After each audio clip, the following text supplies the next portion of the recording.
Atlanta, we need to talk. Because if the rumors swirling out of Flowery Branch today are even half true, the Falcons might be staring down the barrel of the most brutal edge rusher crisis this franchise has seen in years.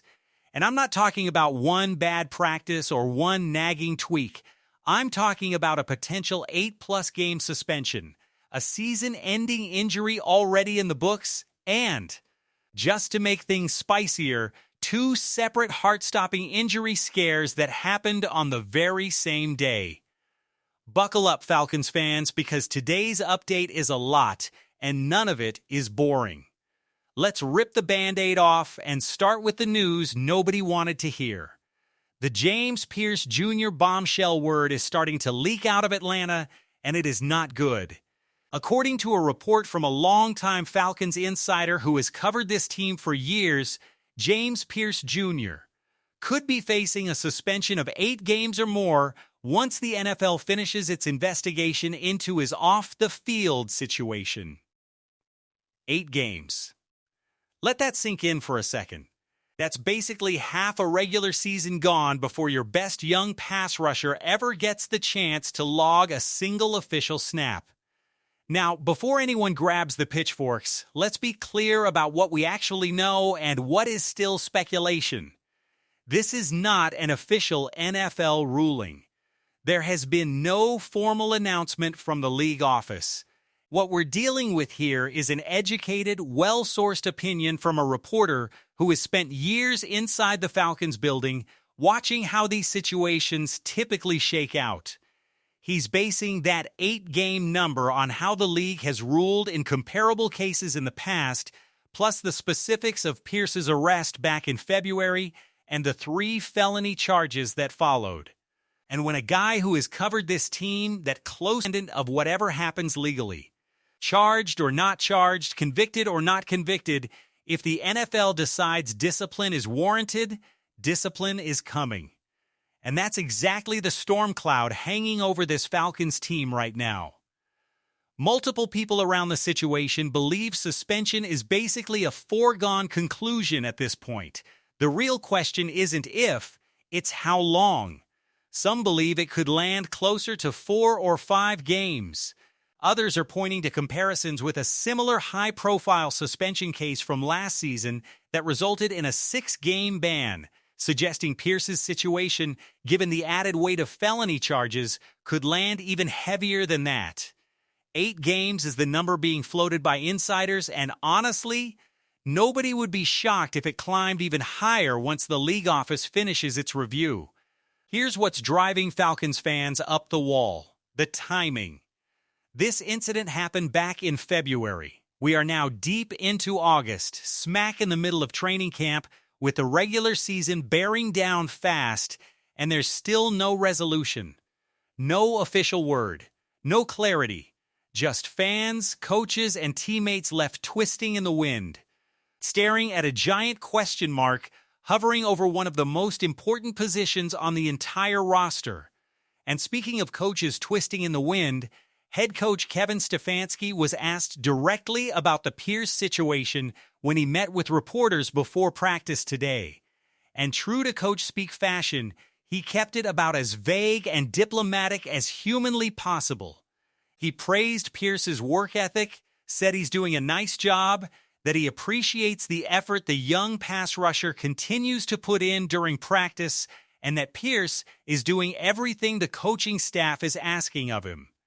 Translation: Stefanski is not about to get into a public back and forth about pending league discipline. He's keeping his comments locked strictly to what's happening on the practice field, and honestly, that's probably the smartest and safest route for him to take right now. But here's where this story stops being just about one guy and starts becoming a full-blown organizational crisis. A pass rush already hanging by a thread if this suspension does come down, and again. More and more signs are pointing toward when, not if, the Falcons could be looking at losing their 2 best edge rushers for a massive chunk of, if not the entirety of, the 2026 season. Because let's not forget, Jadeveon Clowney is already out. Done, season-ending injury already confirmed, no getting around it. That alone was a gut punch for this defense. Clowney took to social media afterward to thank fans for the outpouring of support, which tells you everything about how significant that loss actually is for the team and for the locker room emotionally. So now picture this. Your best pure pass rusher is done for the year. And your other most electric, most promising young pass rusher might be sidelined for 8+ games right as the season kicks off. That is not a minor dip in depth. That is a full-blown structural collapse at one of the most premium positions in modern football. Thankfully, and this is the one silver lining in an otherwise gloomy edge room, the front office actually saw some version of this coming, or at the very least built-in insurance. Atlanta went out this offseason and stockpiled edge rushers like they were prepping for a war. And weirdly, almost every single one of the new additions happens to be 26 years old. 4 different edge rushers, all 26. That's not a coincidence, that's a plan. The front office clearly wanted a young, athletic, ascending group that could grow together, and now, unfortunately, that depth might get tested a lot sooner and a lot harder than anyone anticipated. Out of that group, one name keeps standing out as the guy who might have to step up and become the unquestioned leader of this room, Samson Ebukam. He's got the experience, he's got the pedigree, and with Clowney out and Pearce's status in limbo, this might be the exact moment where he's forced to become the veteran anchor this defense desperately needs. And the front office isn't sitting on its hands waiting to see how this plays out. Today, in a move that honestly reeked of just in case, the Falcons signed veteran defensive lineman Cameron Sample. And get this, the guy was signed in the morning and was already at training camp within 2 hours. That's not a let's take our time evaluating move. That's a we need bodies in this room right now move. Sample's career numbers aren't going to blow anyone away. A handful of seasons with one AFC franchise, a short stint elsewhere. Modest tackle numbers and only a handful of career sacks, but that's not really the point. This is about adding a steady, experienced vet who knows how to play the position. At a low cost, at the exact moment this roster needs bodies the most. It's a depth move, plain and simple, but a very telling one given the timing. And if you're looking for the next domino to fall, keep an eye on this name, Leonard Floyd. He played for the Falcons last season. He's currently sitting out there as an unattached free agent, and given his age, he shouldn't command a massive contract. With this defense suddenly needing a proven, battle-tested pass rusher who already knows the scheme, it is almost too perfectly set up. You've got 5 brand new faces in that edge room who have never played an NFL Sunday in a Falcons uniform, all trying to learn a new system on the fly, and here's a guy who already knows it inside and out, sitting right there, available. Don't be shocked if Atlanta comes calling.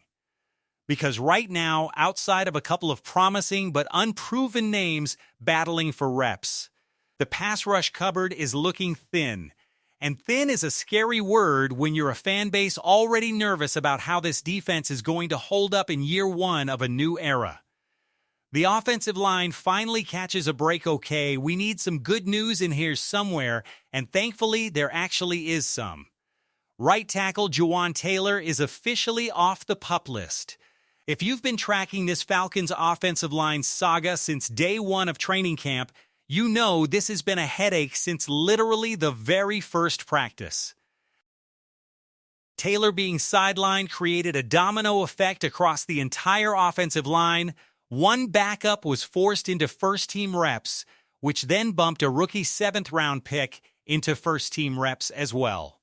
Look, getting extra reps for a rookie isn't the worst thing in the world developmentally, but it's not exactly the recipe you want at one of the most important protection spots on the line heading into a real season. Taylor being activated off PUP is a genuinely encouraging sign. He wasn't thrown straight into full contact reps, he mostly worked through walkthroughs today. but it's a real step in the right direction, and by most projections around the building, he is still expected to be the Week 1 starter at right tackle. His biggest career issue has historically been penalties, so that's something to monitor going forward, but for today, this is a win. A small one, but a win the Falcons desperately needed amid all the other chaos. The Jessie Bates scare that wasn't now. Here's a name that had fans sweating for all the wrong reasons. Safety Jessie Bates III has missed multiple consecutive practices, and naturally, the internet did what the internet does. Speculation started spiraling. Was this a hold-in? Was this contract related? Was there tension behind the scenes? Coach Stefanski shut that entire narrative down today, and honestly, it's a relief. According to the coaching staff, this is a lower back injury, nothing more, and Bates is reportedly improving day by day. Most importantly, and this was the exact phrase used, it is not contract-related. Given how many big money extensions this Falcons front office has already handed out this offseason, it would have been a legitimate gut punch to hear there was tension brewing with one of the anchors of this secondary. But that's not what's happening here. This is simply a body that needs a little extra time to heal, and considering Bates is approaching 30 years old, prioritizing his long-term health over a handful of unnecessary training camp reps is exactly the smart, measured approach you'd want a franchise to take. He's already proven what he can do on the field. There's zero reason to rush him back before he's fully ready. 2 separate heart attack moments in one practice, and now, for the moment that had fans collectively holding their breath. Reports started circulating that another key defensive player walked off the practice field with trainers today. For anyone who has been closely following this defense's injury luck this camp, that tweet alone was enough to trigger full-blown panic. Given everything already piling up, Clowney done for the year, Pearce's status up in the air, the idea of losing yet another key piece felt almost too cruel to be real. Thankfully, panic gave way to relief a little later in the day. Teammates spotted the player back around the facility after practice, joking around, engaging with reporters, seemingly totally fine. The issue reportedly amounted to some swelling, nothing that appears to be serious or long-term. A scare, yes. A crisis, thankfully, no. But he wasn't the only ding of the day. Another defensive piece did not practice after getting rolled up on during Saturday's session, though that one has also been confirmed as nothing serious. Add it all up, and you've got a team that is currently walking an absolute tightrope health-wise at the exact position group that can least afford any more bad luck. Why the waiting game is the worst part. If there's one thread that ties this entire story together, it's the agonizing uncertainty. Nobody in Atlanta, not the coaches, not the players, not the fans glued to their phones refreshing for updates, actually knows what's coming next, and that limbo is arguably more painful than bad news itself. At least bad news gives you something concrete to plan around. Right now, this coaching staff is essentially building a defensive game plan blind, not knowing if their most talented young pass rusher will be available in Week 1, Week 9, or not at all until the second half of the season. Think about what that means from a roster construction standpoint. Do you build your entire pass rush rotation around Pearce eventually returning mid-season? Do you plan as if he's gone for good and adjust your entire defensive identity around the players you do have available? It's an impossible needle to thread, and it's exactly why so many people around this situation are frustrated that a decision from the league hasn't already been handed down. This isn't a new development. The arrest happened back in February. Half a year has now passed, and the organization still doesn't have the clarity it needs heading into a season that is about to kick off for real. And it's not just about roster construction, it's about the locker room too. Every single day this drags on without resolution is another day of speculation, another day of reporters asking teammates about it after practice, another day of this single storyline overshadowing what should otherwise be an exciting training camp. Kevin Stefanski has done a solid job keeping his public comments focused strictly on effort and locker room conduct, refusing to get pulled into speculation about outcomes he has no control over. That's smart coaching.